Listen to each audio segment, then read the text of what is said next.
pour beaucoup de Françaises, ça veut dire aussi qu'il y a des résultats pour les autres.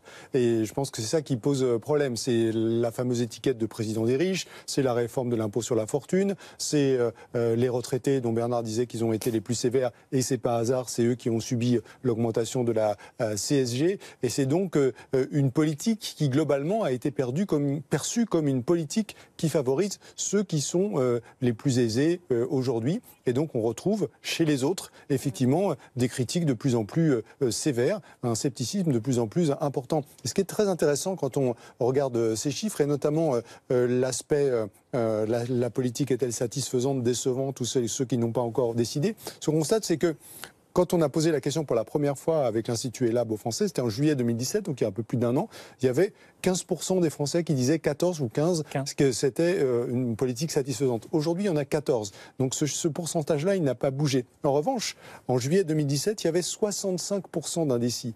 Aujourd'hui, le nombre des indécis, il a été divisé par 2. Tous ceux qui ont quitté le camp des indécis depuis 1 an l'ont fait pour exprimer une déception vis-à-vis de la politique du gouvernement. Et ça, c'est évidemment une tendance qui est très préoccupante.